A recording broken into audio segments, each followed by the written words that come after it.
Greetings, Cyberdogs and citizens of the interbubs. This is ReNDoG coming at you from beneath the canopy of the life tree in this Let's Play Minecraft Survival series. What's happening, everybody? Oh, it looks like you've ended up in a hole. Guys, come out of there. We've got some Minecraft to play together. Excuse me. Cyberdog, get your butts out of the hole. There we go. Welcome back, everybody, to the Moleshire. Welcome back to Minecraft Survival. Oh my goodness, am I excited to be jamming with you guys today. It's been a while since we were here in the Moleshire. That's because I've been on holiday and have been enjoying a little bit of a summer vacation over the last 10 days or so. It has been fan-frickin-tastic. I am feeling super refreshed, super ready for the rest of the frickin' year. And last night, I spent the evening working on the life tree. It's looking a little bit scraggly, isn't it? Yeah, it's looking a little bit janktastic, if I'm honest. Yo, Jock, what do you think, my dude?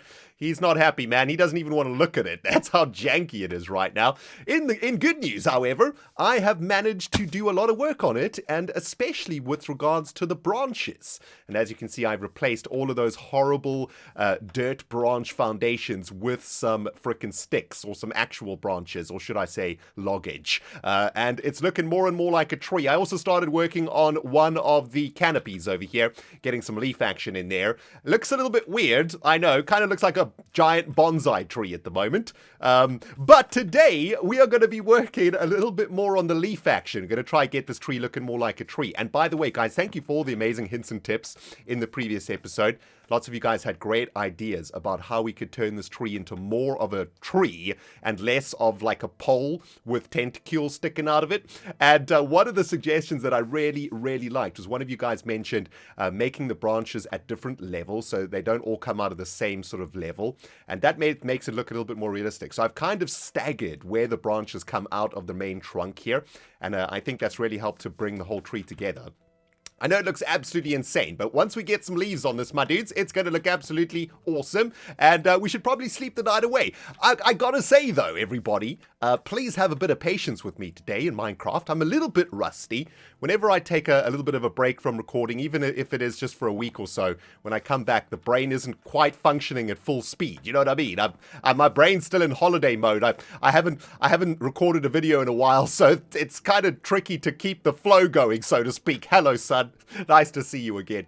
So what I thought we would do today, guys, just to get back into the swing of things, is we would hang out here at the life tree and have a little bit of a chat together. You guys up for that? I got a couple of really awesome things to talk about today. I'm going to collect a bunch of oak leaves over here and a bunch of birch leaves too. I want to try something a little bit interesting in the canopy of the life tree today. I don't know if you guys can see it over here, but I sort of made a go at it. I want to mix up the leaves in the tree canopy itself. There we can see there's like a birch leaf over here next to an oak leaf. And I mean, you can barely see the difference between the two greens, but I don't know. I think it just adds a little bit more depth into the color palette for the tree, right? I think that looks kind of beautiful. So that's kind of what I'm thinking about doing with the leaves. And I think what we'll do is we'll just add some leaves to each of the branches all the way up. And I don't know if that's going to work. We'll see what it looks like in half an hour's time. And hopefully it looks a little bit more like a tree than a giant tentacule octopus thing. Because that's currently what it looks like right now. So, let's get ourselves into the canopy, start laying down some freaking leaves over here. But I got some things I wanted to chat about with you guys today, man. Lots of exciting things, lots of exciting news, lots of exciting things that have made me, the ReNDoG, extremely freaking happy. Shall we start with a little bit of good news to kick things off in today's episode? I don't really know how to say it. I guess we'll just you know, get a view of the Moleshire, and let's just bust it out. We made 200,000 subscribers on YouTube. Can you believe it, guys? We have reached 200,000 subscribers. That is absolutely insane. Man, what can I say? Never in my wildest imagination, when I first started doing YouTube about 7 years ago, did I ever imagine that we would get to 200,000 subscribers. I mean, I could still remember when I got to 1,000 subscribers. I couldn't freaking believe it, man. I was like, 1,000 people want to watch this weird dude from South Africa play Minecraft? What's going on with the world right now? And now we're at 200,000. subscribers, which is pretty ridiculous. A lot of those subscribers, of course, are dormant or no longer watching the videos, which is totally fine because that's basically how YouTube is. And probably a lot of the subscribers from back in the day, from the first series of this YouTube series, are probably not watching anymore. Although I would be very curious to see if there are any veterans out there from the very first series. Yo, if you are a veteran from Minecraft Series 1, hit me up in the comments, okay? I'd love to see you guys in the comments, and I'll try to say hello to you in the comments too, because I love seeing them old veterans from back in the days. There's not many left out there. Lots of you guys who are here today are brand new to the ReNDoG from Fullcraft and from Hermitcraft and whatnot, and you were never a part of watching Minecraft Survival from the first series. But you guys got a little bit of a taste of the first series a couple of episodes ago, didn't you? Hey, listen, we got lots of things to talk about today. Second on the list, we got 200,000 subscribers, which is awesome. I'm super pleased. Second on the list, I want to make a very quick apology to all of you new subscribers out there, all of you new viewers who were perhaps a little bamboozled by the ReNDoG a couple of episodes ago. Welcome to the ReNDoG channel. It is a bit of initiation that happens here on the ReNDoG channel. If you are brand new here and you've never experienced the joy of an episode 69, well, welcome to the club. You can now consider yourself a 100% inaugurated Cyberdog. And I know that a few of you guys out there got a little bit tricked by the ReNDoG in episode 69. Yeah, we do it every single episode 69 in our Minecraft Survival series. We do a little bit of a troll. We do a little bit of fun. Do an episode that confuses the new people a little bit. And it's glorious. I don't know. There's something about it that just pleases me greatly when I read the comments and I see some of you guys freaking out because you think that the world is lost or the series is over. I'm sorry. I know it's a little bit sadistic, but I really enjoy it. Every single year I get to make an episode 69 and it's great. So yeah, apologies guys if you were duped, and I didn't mean to hurt your feelings or anything. It's just episode 69. That's what happens here on the ReNDoG channel every 69 episodes of Minecraft Survival. So welcome to the Cyberdog pack. You can now consider yourself a true 100% inaugurated, initiated Cyberdog in the Cyberdog Nation. And that's freaking sweet.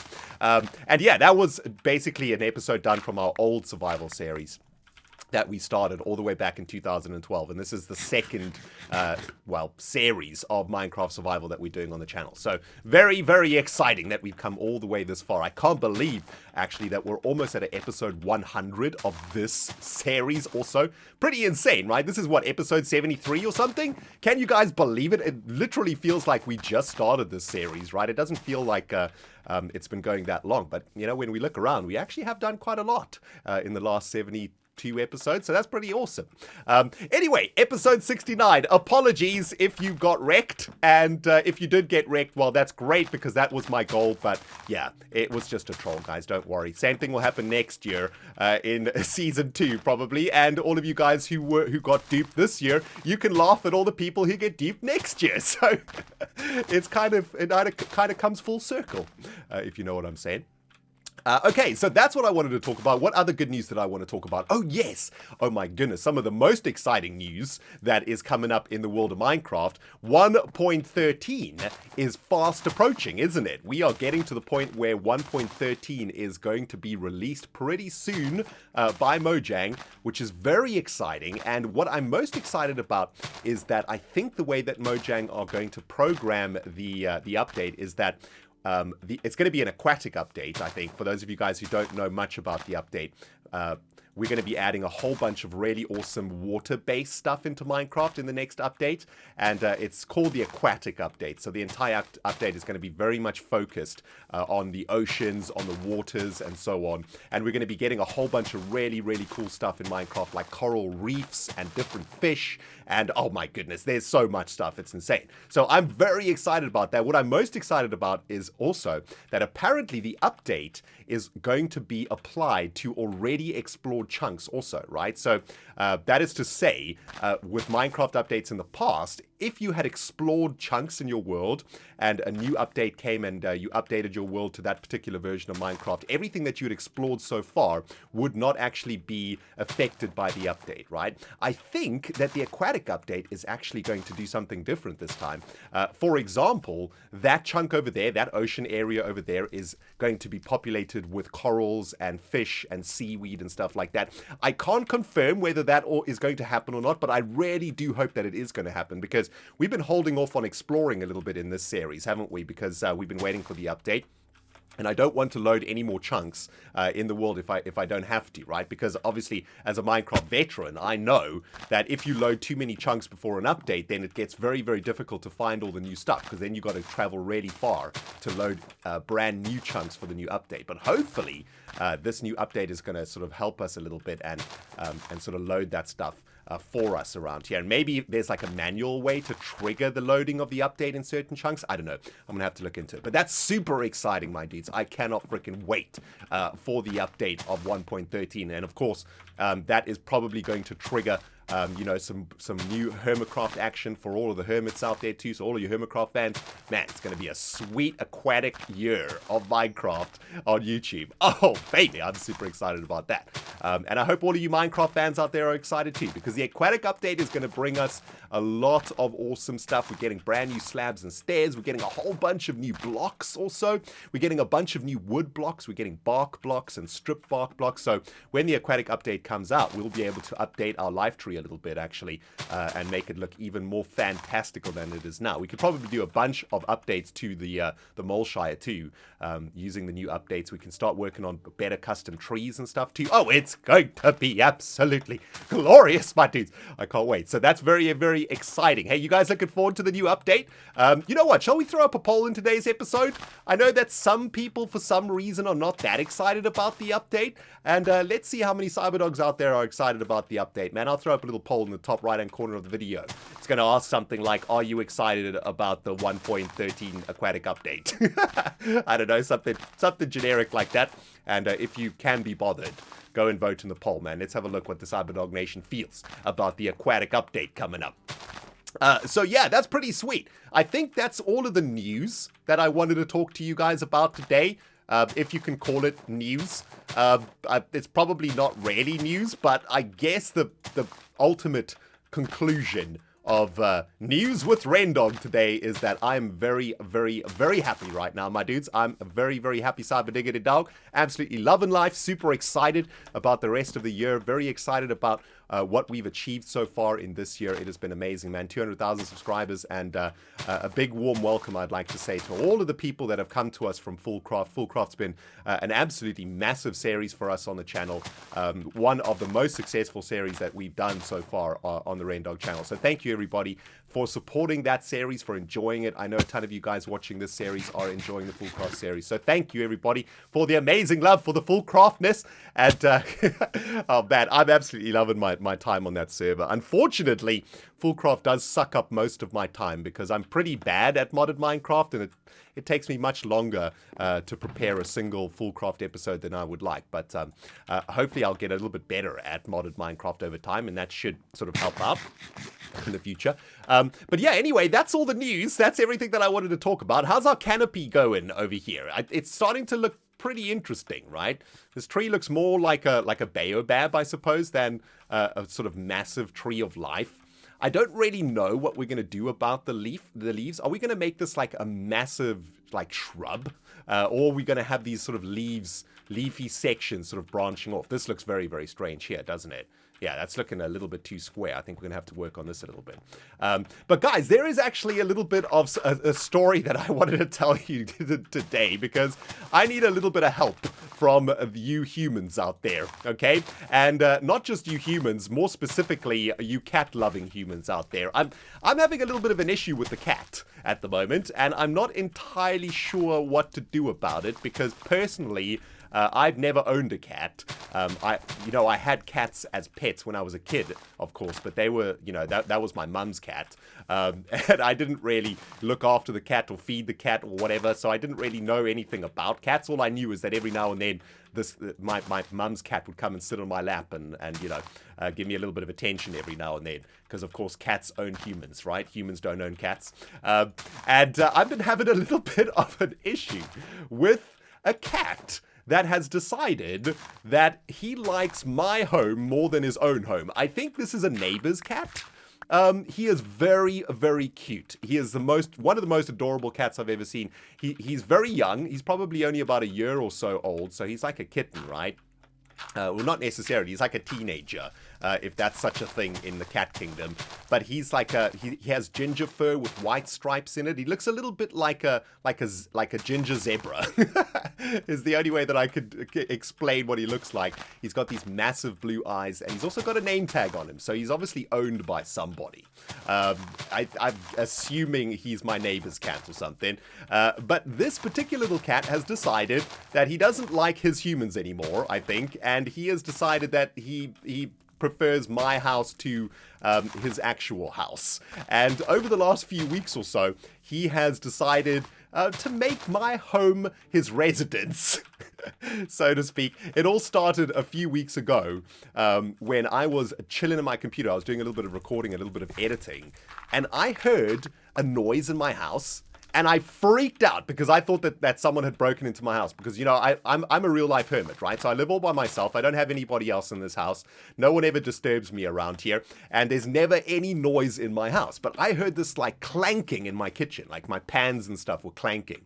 And the first thought that I had was that somebody had broken into my house through my window in my kitchen and obviously knocked over all of my dishes and stuff. So I was freaking the freak out, my dudes. I reached for the closest thing that I could, which was an old computer screen that doesn't work anymore that sits next to me here in my office. I picked up the computer screen. I'm not sure what I was going to do with the computer screen. I suppose I was going to try smack somebody with it if there was in fact a burglar in my house. I was going to take him down to Chinatown, baby. You don't break into the ReNDoG's house without some serious repercussions. You know what I'm saying? Unless, of course, you're a beautiful lady. Actually, no. That's very... Ladies, stay away, okay? Don't break into my house, okay? Bad things will happen. Anyway, I went into the kitchen with my broken computer screen, ready to take a burglar down to Chinatown, and there, sitting on the frickin' kitchen shelf, was this cute little cat just chilling. I think he was a little bit shocked by the noise and stuff that he'd made too. He had a little bit of a surprised look in his beautiful little eyes. He didn't really know what was going on. And the moment that he saw me, he freaked out. And he charged and jumped out of the window that he came in and disappeared. And I thought, okay, well, that was probably just a cat, just, on a little bit of an exploration mission. Cats are naturally curious at night. They do a lot of exploring and stuff. And maybe he just wandered into my home to have a look at what was going on around here. Anyway, couple nights later, I hear the same noise again. This time I'm in bed watching something on my tablet. I think I was watching some Minecraft videos on my tablet, trying to fall asleep. And I heard the noises downstairs again. And I freaked out, of course, again, because I don't usually hear noises when I'm in my bed. But I immediately thought, well, that's probably the cat. I didn't take any chances, though. I reached for the biggest shoe that I could find in my bedroom, which is like a boot that I sometimes wear if I go hiking and stuff. Didn't know what I was going to do with that boot, but I could give someone a good clobbering with the boots if necessary. And I went downstairs, and there was a dash of ginger and white as I descended down my stairs, and he charged off across my path and ended up sitting underneath my computer desk here. And I sort of followed him, and there he was sitting under my computer, and he looked me straight in the eye. And you know how those cats give you that look, like, back off, my son, or I'm going to stick these claws straight between the crack of your butt. He gave me that look, so I kind of panicked a little bit. I didn't want to get scratched, and we sort of backed away from each other, and the little cat charged off when he had a little bit more space and disappeared. Now, this little song and dance between human and cat continued for a couple more days, and he started basically coming into my house every single night. After about 10 p.m., I would hear the sound of the cat in the house, And yeah, he started becoming more and more friendly, right? You know, he realized that I wasn't a threat anymore, because whenever I heard him now, I would just sort of ignore him and wait for him to go away. You know, I didn't actually go and check anymore because I knew it was him in the house. And he became, you know, more and more sort of brave. And I'd be recording or making videos or whatever, and he would sort of come around the corner of my office and poke his head around the corner and have a look at me. And at some point, he even walked all the way up to me. And as I looked at him, he dashed off. I mean, he's a very curious little thing. He's very, very cute. Anyway, I've been doing my best to ignore him, because I know that you are not supposed to give any attention to a neighbor's cat, right? You're actually supposed to ignore them completely, because if you give them attention or if you feed them or something like that, they might decide that your home is better than their current home. Because as I mentioned earlier, cats own humans, right? Humans don't own cats. And they might decide that they like you better than their current human. And then, of course, then their owner would lose them and they would come and move in permanently. So I've been doing my best to ignore the cat, right? Like, absolutely, I just don't even give him any attention. I don't look at him. I try and shoo him away sometimes. If he's been in the house for too long, I'll sort of go, shoot, get out of here, cat. And he'll charge off and jump through the window. And the night before I went to Sweden for my holiday, I went into the kitchen, and lo and behold, there he was, chilling on the counter, licking his paws and giving himself a good little cat shower, or cat wash, or whatever they do. And I was sort of packing to go to Sweden. I was going to get ready to close all the windows and stuff and leave the next morning for Sweden. So I needed the cat to get out of the freaking house. So I tried to shoo him. I was like, shoo, cat, get out of here. Get out of here, man. I don't have time for you right now. I'm trying to pack for Sweden over here. Jeez. And he literally just looked at me with, excuse me, there we go. He just looked at me with sort of the only way I can describe the look is a look of meh. He looked at me like it was nothing. He looked straight through me when I shouted at him, and looked at me for a brief second, and then went back to licking his paws and cleaning himself like I didn't freaking exist. I mean, cats are so rude. Am I right? Can you believe it, man? Anyway, I had to make a little bit more of a noise, and I stomped my foot and waved my arms, and then he sort of disappeared. And I got back from my holiday in Sweden a few days ago, of course, and I haven't heard the cat until this morning. This is the first time the cat's ever come into my house in the middle of the day when the sun is up. I was making some breakfast, and the cat came straight into the kitchen, walked straight past me like it was completely invisible, walked straight into my house, and went and sat somewhere in the living room like it was ain't no thing. You know, like he was like, finally, this stupid human is back. I can come and sit in my favorite spot in his house. Where have you been? You know, it was that sort of attitude that the cat gave me. Can you believe it, man? Anyway, he's gone now because I did a little bit of a shoo and I sort of chased him away. But I'm starting to feel a little bit bad about shooing him away all the time. And on top of that, I'm not entirely sure what to do about this situation. Guys, I need a little bit of advice from you out there. Have any of you guys ever had this problem where a neighbor's pet has decided that they like your company better than their own owners, and they start to sort of move into your house permanently? And what the freak do I do about this? Like, I definitely don't want to hit the cat, you know, because I thought that maybe if I give the cat like a smack with a rolled up newspaper, then maybe, you know, he'll be like, well, that human sucks, and he'll never come back again. But I mean, I'm not that kind of person. I could never hurt an animal, especially such a beautiful little thing like that. He's such a gorgeous little cat. And at the same time, of course, I don't want to upset my neighbors, because obviously he belongs to one of my neighbors. And I don't want to start feeding him and giving him attention so that he starts spending more time here. So I'm a little bit clueless right now, guys. I'd appreciate your help out there. What the freak should I do about the cat situation? I have no idea. I appreciate your comments in the comment section below, my dudes. Help me out, man. What sort of progress have we made on the leafage? I've been on a little bit of autopilot here talking about this freaking cat. Kind of makes me want to get a cat, if I'm honest. I kind of like having him here. Don't tell my neighbor, though, but it's kind of nice having this little friend that sort of wanders in every now and then. It's pretty cute. We did pretty good here with the leafage. It's kind of weird, though, that we just have these tufts of leaves just sticking out randomly, right? I guess what I need to do is finish off the leafage on all of the branches all the way up, and that might give the tree a little bit more shape. And then maybe we can fill in some of these spaces here to create like a proper canopy. I don't know. All I know is it's going to take a ton of leaves to do this. I'm probably going to have to harvest a few more leaves here. But I tell you what, guys, I'm going to spend an hour or so working on the canopy here. Let's see what we can get to. And in the meantime, help me out with my cat situation, my dudes. I need some freaking help here. Any advice would be truly appreciated. Well, Cyberdiggity dogs, I can safely say this is the biggest frickin' tree that I have ever created in my Minecraft history. It has been quite an afternoon of tree gardening for the ReNDoG dog. As you can see, it looks like we have got something resembling a super giant ancient tree called the life tree, and I have populated every single one of these branches with a mix of birch leaves and oak leaves, and I love it, man. I really love how lush it feels with these different green colors here, doesn't it? It feels really, really sweet. Unfortunately, I've been up here in the canopies for most of the time here. Every now and then I've sort of popped down to have a look at how the tree is coming and how it's looking from the outside, but I haven't had a proper look at the tree from a distance, and I think it's very important, of course, that this tree looks really sweet from a very far distance when we're traveling toward the Moleshire from out there or from the railway lines or something, right? This has got to look like a tree to me and not just a giant blob of leaves, which I have a suspicion is going to be the case. I think this place is just going to look like a giant freaking green blob on the on the map of our Minecraft world. So I tell you what, let's get our butts down to the surface. I feel a little bit like a bird right now. Let's get ourselves all the way down, have a look at the life tree now covered in leaves from down here, and hopefully it's going to look awesome. Wow.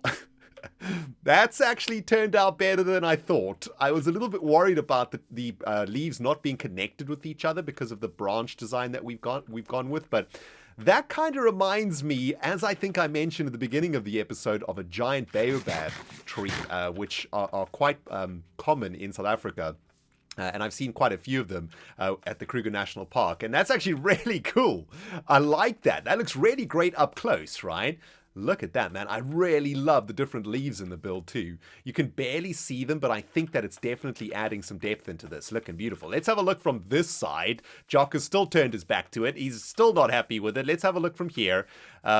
Not as awesome from this angle. I think that this tree over here is kind of throwing it off a bit. I think we got to get rid of this dark oak wood tree to make this this side of the tree really pop out a bit. Maybe we can do that together here. Shouldn't take too long. Get out of here, oak tree. You are messing with the giant tree. You know what's cool about this dark oak wood tree though, right? It shows you how massive this tree actually is. You know, these dark oak wood trees are one of the biggest trees that you can grow in Minecraft. So to see our tree next to a dark oak wood tree is kind of interesting, right? Our life tree here is absolutely ginormous, man, which is awesome. And I think we'll probably need to shed some of these leaves here also, right? Let's just get rid of a few of these. Oh my goodness, I think this is gonna look a little bit weird. Yeah, this is where that oak tree was, right? I suppose that might work as a part of the canopy of the life tree. Let's have a look. Yeah, we can leave that in there. That looks pretty cool. Let's have a look. Did that sort of fix things a little bit? Yeah, that definitely sorted out the life tree. I need to sort of trim this shrubbery over here. But from this angle now, from the bridge, from the Lucky Bridge, that life tree is definitely looking more like a giant tree. We've got a little bit of open space in here that I probably need to fill with a branch or something. But look at that, man, as we come around the corner. Oh, baby, that looks absolutely awesome. I love it. Okay, that looks excellent from this angle. What we need to do, though, is have a view from a distance. Griswold, where are you at, my son? Hi. Hello, my dude. I think he's losing his mind in here, man. The fumes, they're getting to his brain right now. They're cooking his brain alive in there. Anyway, let's leave Griswold to his business over there. I won't ask any questions. Let's take ourselves outside of the Moleshire, have a look back. This is going to be a very important view, of course, because we want to be wowed as we travel into the Moleshire from a distance, right? We want to be able to see that massive, beautiful tree above the Moleshire. Let's have a look. Let's turn around and have a quick look. Wow. Okay. Not bad, not bad. You know what? This tree might be a problem, though. This tree is kind of like blending in with the life tree itself, and the trees in the background are kind of messing with the life tree itself. But as far as the branches are concerned, that actually looks pretty sweet, right? The canopies of the life tree. I really like these ones at the top. I think that looks pretty awesome. Let's go even further out. If we were traveling back to the Moleshire from the Holiday Inn, for example, what would we see from this sort of angle over here? Let's try get a nice clear spot. Yeah, very, very nice. I think when we get rid of this tree, it's going to make it much clearer because I think this tree is sort of blending in with the trunk of the life tree. It's kind of making it look like a big blob over here, right? And once we get rid of that, I think it's going to look really, really sweet. But it's definitely obvious that there is a massive, massive tree at the top of our world. And I gotta say, my dudes, I'm pretty happy with that. I'm pretty proud of this tree. At one point, I was very worried with this project. I didn't think it was going to turn out very well, but it looks like we are cooking with some gas out here today, man. Absolutely beautiful. Unfortunately, we've run out of time in today's episode. It's been a pretty long one. Hope you have enjoyed it, my dudes. And listen, I would like to hear from you old school cyberdogs out there and from you cat lovers. What can I do about the freaking cat wandering in my house? And any more hints and tips to make this tree more awesome, guys, please don't hesitate to hit me up in the comments. That's it from me and the life tree, my dudes. If you enjoyed the episode, hit the like button. If you haven't subscribed yet, hit the subscribe button. And guys, we will smell you all in the next episode.